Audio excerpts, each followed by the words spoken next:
جی آیت نمبر ہماری 149 150 سورۃ بقرہ۔ اعوذ باللہ من الشیطان الرجیم، بسم اللہ الرحمن الرحیم۔ وَمِنْ حَيْثُ خَرَجْتَ فَوَلِّ وَجْهَكَ شَطْرَ الْمَسْجِدِ الْحَرَامِ، تم جہاں سے نکلو اپنا منہ مسجد حرام کی طرف کر لیا کرو۔ وَإِنَّهُ لَلْحَقُّ مِنْ رَبِّكَ، یہی حق ہے اور تیرے رب کا حکم ہے۔ وَمَا اللَّهُ بِغَافِلٍ عَمَّا تَعْمَلُونَ، اور جو کچھ تم کر رہے ہو اس سے اللہ تعالیٰ بے خبر نہیں۔ وَمِنْ حَيْثُ خَرَجْتَ فَوَلِّ وَجْهَكَ شَطْرَ الْمَسْجِدِ الْحَرَامِ، جس جگہ سے بھی تم نکلو اپنا منہ مسجد حرام کی طرف پھیر لو۔ وَحَيْثُ مَا كُنْتُمْ فَوَلُّوا وُجُوهَكُمْ شَطْرَهُ، اور جہاں کہیں تم ہو اپنا چہرہ اس کی طرف کر لیا کرو۔ لِأَلَّا يَكُونَ لِلنَّاسِ عَلَيْكُمْ حُجَّةٌ، تاکہ لوگوں کو کوئی حجت تم پہ باقی نہ رہ جائے۔ إِلَّا الَّذِينَ ظَلَمُوا مِنْهُمْ، سوائے ان لوگوں کے جنہوں نے ان میں سے ظلم کیا۔ فَلَا تَخْشَوْهُمْ وَاخْشَوْنِي، تم ان سے نہ ڈرو مجھے ہی سے ڈرتے رہو۔ وَلِأُتِمَّ نِعْمَتِي عَلَيْكُمْ وَلَعَلَّكُمْ تَهْتَدُونَ، اس لیے کہ میں اپنی نعمت تم پہ پوری کروں اور اس لیے بھی کہ تم رائے راست پاؤ۔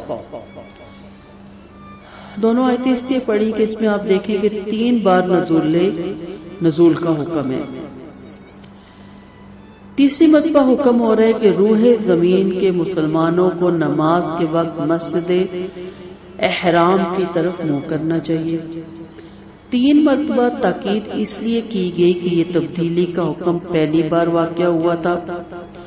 فخر الدین رازی نے اس کی یہی وجہ بیان کی کہ پہلا حکم تو ان کے لیے جو کعبہ کو دیکھ رہے ہیں، دوسرا حکم ان کے لیے جو مکہ میں ہیں لیکن کعبہ ان کے سامنے نہیں، یعنی اس کے گرد و جوار میں جو لوگ رہتے ہیں۔ تیسری بار انہیں حکم دیا گیا جو مکہ کے باہر روح زمین پر ہیں۔ قرطبی نے تو ایک توجہ یہ بھی بیان کی کہ پہلا حکم مکہ والوں کو ہے، دوسرا اور شہر والوں کو اور تیسرا مسافروں کو۔ بعض کہتے ہیں تینوں حکموں کا تعلق اگلی پچھلی عبارت ہی سے ہے۔ پہلا حکم میں تو آپ صلی اللہ علیہ وسلم کی طلب اور پھر اس کی قبولیت کا ذکر ہے، اور دوسرے حکم میں اس بات کا بیان ہے کہ حضور کی یہ چاہت بھی ہماری چاہت کے مطابق تھی اور حق عمل یہی تھا، اور تیسرے حکم میں یہودیوں کی حجت کا یہ جواب ہے کہ ان کی کتابوں میں پہلے سے موجود تھا کہ آپ کا قبلہ کعبہ ہوگا، تو اس حکم سے وہ پیشن گوئیاں بھی پوری ہوتی ہیں۔ ساتھ ہی مشرکین کی حجت بھی ختم ہوئی کہ وہ کعبہ کو متبرک اور مشرف مانتے تھے، اور آپ صلی اللہ علیہ وسلم کی توجہ بھی اسی طرف ہو گئی۔ رازی وغیرہ نے اس حکم کو بار بار لانے کی حکمتوں کو بخوبی تفصیل سے بیان کیا، واللہ اعلم۔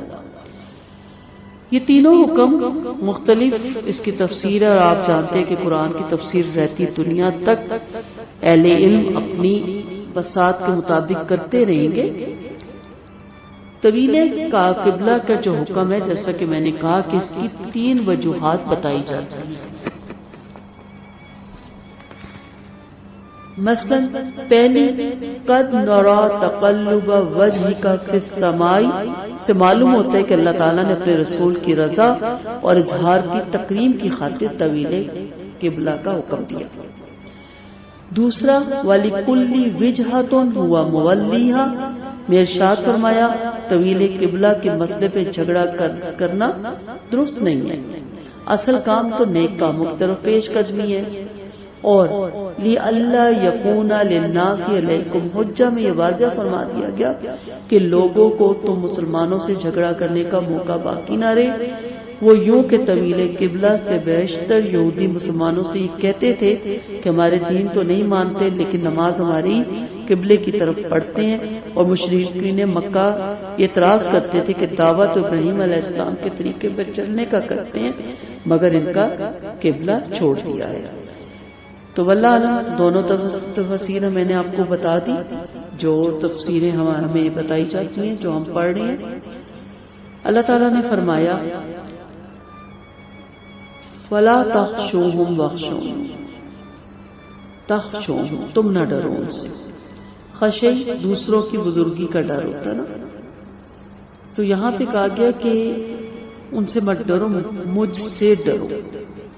ہم لوگوں کے ڈر سے نماز نہیں پڑھتے کہ لوگ ہمیں بیکورڈ کہیں گے، اور یا ہم لوگوں کے ڈر سے نماز پڑھتے ہیں جو دیندار طبقہ ہوتا ہے کہ لوگ کہیں گے کہ یہ نماز بھی نہیں پڑھتا۔ اسی طرح ہم اپنی بچیوں کو جب حجاب پہناتے ہیں تو ہم زیادہ تر کیا کہتے ہیں، فیملی والے کیا کہیں گے، برادری والے کیا کہیں گے، جو تھوڑے بہت دیندار لوگ ہیں یا میڈل کلاس طبقے کے، لیکن جو نہیں پہناتے وہ کیوں نہیں پہناتے، وہ کیا کہتے ہیں مت پہنو، خاندان والے کیا کہیں گے کہ بیکورڈ ہے۔ زیادہ تر ہم نیکیوں کے کام بھی لوگوں کے ڈر سے کرتے ہیں اور بہت سی بدیاں بھی ہم لوگوں کے ڈر سے چھوڑ دیتے ہیں، جبکہ ہمارا خالق، ہمارا مالک، ہمارا رازق سب ایک اللہ ہے۔ تو پھر ڈر کس چیز کا، فکر کس چیز کی ہے؟ جب آپ اللہ کا ڈر اور اس کا در اس کے ساتھ چمٹ جاتے ہیں تو یقین کریں اللہ کا ڈر انسان کو ہر ڈر سے نجات دیتا ہے، پھر آپ کو کسی کا ڈر نہیں رہتا۔ ہاں اتنا میں آپ کو ضرور بتاؤں کہ جب ایک ڈر کو اپنا کے آپ اس کی راہ پہ چلتے ہیں تو پھر دیکھیں کہ آپ کتنا کرٹیسائز کیے جاتے ہیں، جس سے آپ کو گھٹن بھی ہوتی ہے، آپ کا دل بھی تنگ ہوتا ہے، آپ کو انسلٹ بھی فیل ہوتی ہے، شیطان بھی بڑا کچھ آپ کو سجاتا ہے، آپ کا نفس بھی آپ کو بہت ملامت کرتا ہے۔ گھبرائیے گا مت، جب آپ کامیاب ہو جائیں گے، جب آپ اپنے نفس کو کنٹرول میں کر لیں گے تو آپ مطمئن ہو جائیں گے کہ شکر ہے کہ میں اس وقت ان باتوں میں نہیں پھنسا، میں ان باتوں میں نہیں آیا۔ تو اللہ نے کہا کسی سے مت ڈرو۔ اگر پیچھے سے رب جوڑے تو آپ دیکھ لیں کن کو کہا جا رہا ہے، مسلمانوں کو نا، کہ تمہیں کس قدر آزمایا جا رہا ہے، تم پہ کس قدر تمہیں کرٹیسائز کیا جا رہا ہے۔ پہلا حکم بھی تم نے اللہ کا مانا اور دوسرا حکم بھی اللہ کا مان کے فوراً تم نے اپنی ایڑیوں کے بل رخ دوسری طرف کر لیا۔ اصل حکم تو اللہ کا تھا۔ اب لوگوں کی زبانیں تو بند ہوتی نہیں، لوگوں نے تو پہلے بھی کرٹیسائز کیا، پہلے کفار مکہ نے کیا کہ ابراہیم علیہ السلام کی شریعت کو ماننے والے یہودیوں کے قبلے کی طرف منہ کر کے نماز پڑھنی، اور جب یہودیوں نے کہا کہ آج ہمارے قبلے کو مانتے ہیں، ہمارے مذہب کو نہیں مانتے، تو کل ہمارے مذہب کو بھی مان جائیں گے۔ تو یہ سارا کسی طرف اشارہ ہے، لیکن اصل یہی چیز ہے کہ اس کا ڈر اپنائیں۔ جب اللہ کا ڈر اپناتے ہیں والی ہوتے مانے مادی علیکم، اللہ تعالیٰ اپنی نعمتیں تمام کرتا ہے۔ جو تبدیل کعبہ کا حکم تھا تکمیل نعمت کے لیے تھا نا۔ اگلی آیتیں آپ دیکھیں گے، پوری دعا جو حضرت ابراہیم علیہ السلام نے مانگی تھی پوری ہوئی، قبلہ بھی ملا، نبی بھی ملے، امامت دی گئی۔ تو جب آپ اللہ کے طرف رخ کرتے ہیں، صرف اللہ ہی کا ڈر رکھتے ہیں، اس کے علاوہ تو کسی ڈر کی ضرورت بھی نہیں ہوتی نا۔ والی اوتے مانے مادی علیکم، آپ نے دیکھا قرآن پڑھ رہے ہیں، نمازیں پڑھ رہے ہیں، زکوٰۃ دے رہے ہیں، حج کر رہے ہیں، عمرے کر رہے ہیں، صلاۃ و تسبیح کر رہے ہیں، صدقات کر رہے ہیں، لیکن سکون نہیں۔ کس لیے کر رہے ہیں؟ لوگوں کے لیے، اپنے نفس کی پوجا کے لیے، رب کے لیے کریں۔ دیکھیں کیسے پرسکون سوئیں گے، نہ کسی کا لینا نہ دینا، آرام سے سوئیں، نیند آئے گی، بے سکونیاں ختم ہو جائیں گی۔ اور والی اتمہ نعمتی میں بہت سی نعمتیں ہیں، دین اسلام کی نعمت کا پورا ہونا، جنت ملنا، جہنم سے بچنا، ہر خوف سے نجات ملنا، نبی کریم صلی اللہ علیہ وسلم کا فرمان ہے، نعمت کا پورا ہونا، جنت پانا اور جہنم سے نجات، یہ سب ہے۔ اور وَلَعَلَّكُمْ تَهْتَدُونَ، وہ رہنمائی کرے گا، ہدایت دے گا،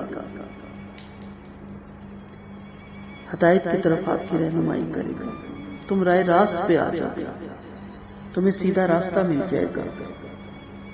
تو اس لیے ہدایت چاہیے تو سب سے پہلے لوگوں کا ڈر دل سے نکالیے۔ لوگ کیا کہیں گے، کیا کہیں گے؟ لوگوں کا تو کام ہے کہنا، جب آپ دنیا سے جائیں گے تو کیا کہیں گے لوگ؟ انا للہ و انا الیہ راجعون. تو جب اسی کی طرف لوٹ کے جانا ہے ایک دن سب نے، تو مرنے کے بعد کیوں لوٹ کے جائیں؟ زندگی میں اس کی طرف چلے جائیں نا، زندگی میں اس کو اپنا لیں. مرنے کے بعد تو آپ کی مجبوری ہے، آپ نے جانا ہی جانا ہے، اضطراری کیفیت ہے، لے کے ہی جائے گا وہ. لیکن زندگی میں جائیں نا، ہوش و حواس میں کہیں، اختیاری طور پہ کہیں اللہ تعالیٰ میں تیری طرف پلٹتا ہوں، میں تیرا بنتا ہوں.